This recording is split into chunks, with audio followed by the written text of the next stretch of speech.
मुझे बताने की जरूरत नहीं है, लेकिन आप जिस तस्वीर को अपने स्क्रीन के ऊपर देख रहे हैं वो है हमारा चांद यानी कि हमारा मून, जो कि हमारी धरती से 4 गुना छोटा है। और इतना ही नहीं, वो सेरस और प्लूटो नाम के ग्रह से भी बड़ा है।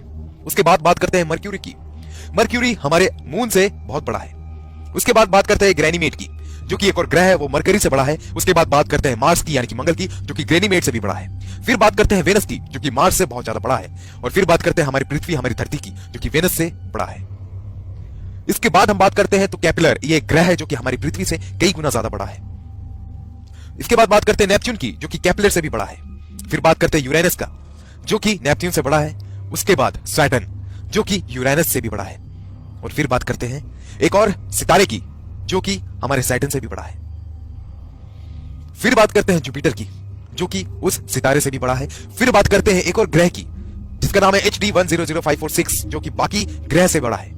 और फिर हमारा सूरज, जो कि इन सारे ग्रहों से सबसे बड़ा है। फिर बात करते हैं साइरस की, जो कि हमारे सूरज से भी बड़ा है। फिर बात करते हैं पोलस की, जो कि साइरस से भी बड़ा है। पोलस के बाद आता है आर्कटुरस, जो कि पोलस से भी बड़ा है। उससे भी बड़ा सितारा है एल्डेबरन।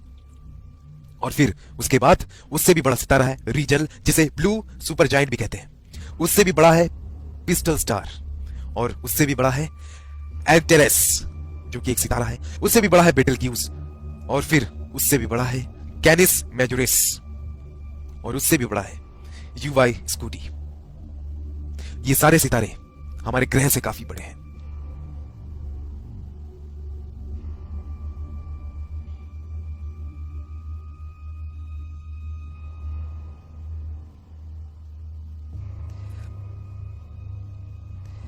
अब इस दायरे को हम लोग बढ़ाते बढ़ाते ब्रह्मांड के आकार तक जा रहे हैं। क्या है ब्रह्मांड? कितना बड़ा है ब्रह्मांड? जरा देखिए आप इसे, तो शायद आपको हकीकत का पता चलेगा कि हम लोग क्या है, इंसान क्या है।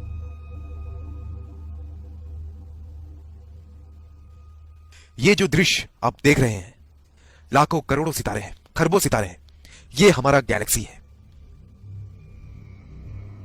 यहां पर लाखों करोड़ों सितारे एक साथ इकट्ठा है और ये खरबों सितारे मिलकर के बनाते हैं एक गैलेक्सी, जो कि है हमारा आकाशगंगा, हमारा मिल्की वे गैलेक्सी। ये है हमारा आकाशगंगा, जिसका सीमा अपार है, जो कि बहुत बड़ा है, जिसमें लाखों करोड़ों अरबों सितारे हैं। ये है हमारा मिल्की वे गैलेक्सी। जरा सोचो, इसकी आकार के बारे में सोचो। मिल्की वे गैलेक्सी के अलग अपोजिट में एक और गैलेक्सी है, और ना जाने उन जैसे कितने गैलेक्सीज, आकाशगंगा हमारे चारों ओर है। ना जाने कितने, उस करोड़ों की संख्या में है। उन सारों को मिलाकर के जो बनता है वो है हमारा ब्रह्मांड। उन सभी गैलेक्सीज, उन सभी मंडलों को मिलाकर के जो बनता है वो है हमारा ब्रह्मांड। ये है हमारा ब्रह्मांड, जिसमें लाखों करोड़ों अरबों गैलेक्सीज हैं। ये है हमारा ब्रह्मांड।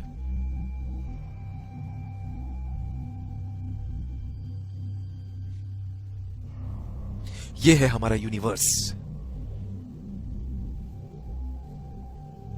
और इतना ही नहीं, आप इस वक्त जो अपने स्क्रीन में देख रहे हो, ये है हमारा यूनिवर्स, एक बॉल।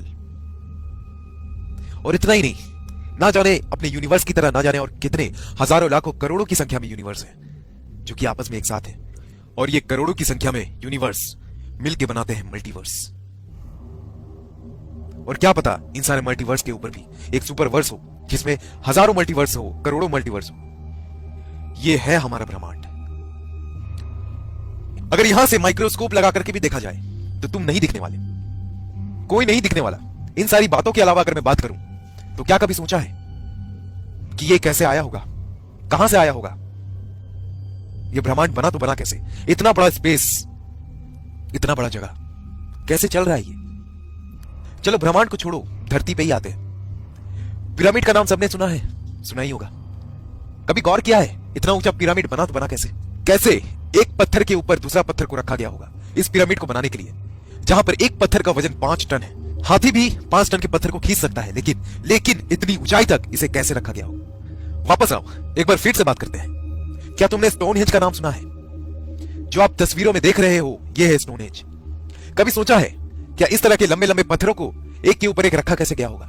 किसने रखा होगा? ये क्या है? ये कभी सोचा है? क्या आपको पता है मंगल ग्रह में इतना रिसर्च क्यों हो रहा है? क्या आप जानते हो क्या वजह है इस बात के पीछे कि लोग मंगल में यान भेज रहे हैं, लोग वहां पानी की खोज कर रहे हैं? क्या वजह है? हम सभी ने एक थ्योरी बचपन में पढ़ी थी कि इंसान बंदर में से आया है, बंदर से इवॉल्व हुआ है। कुछ वक्त पहले कुछ साइंटिस्ट ने एक सवाल उठाया कि जब इंसान बंदर से इवॉल्व हुआ है तो सारे बंदर इंसान क्यों नहीं बन गए? तब ये जो थ्योरी था चार्ल्स डार्विन थ्योरी, जिसमें यह बताया गया था कि इंसान बंदर से आया है, ये थ्योरी को खारिज कर दिया गया। आइंस्टाइन के एक थ्योरी के हिसाब से अगर इस पृथ्वी में से मधुमक्खी की नस्ल खत्म हो जाए तो उसके कुछ सालों बाद इंसान भी नहीं रहेगा और ना जाने कितने प्रजाति खत्म हो जाएंगे। क्या कभी आपने सोचा है कि धरती से अगर इंसान ही खत्म हो जाए तो क्या होगा? चारों ओर हरियाली होगी, कोई गंदगी नहीं होगी, कोई पेड़ नहीं काटेगा, कोई प्रदूषण नहीं होगा। साइंटिस्टों का यह मानना है कि इंसान इस धरती का है ही नहीं, इसी के लिए लोग मार्स पे रिसर्च कर रहे हैं। उनका यह मानना है कि जब मार्स में प्रलय आया तो इंसान वहां से निकलकर धरती पे आ गया और यहां बस गया। क्यों हर एक जानवर के इतने सारे प्रजाति होते हैं, इंसान का कोई प्रजाति क्यों नहीं है?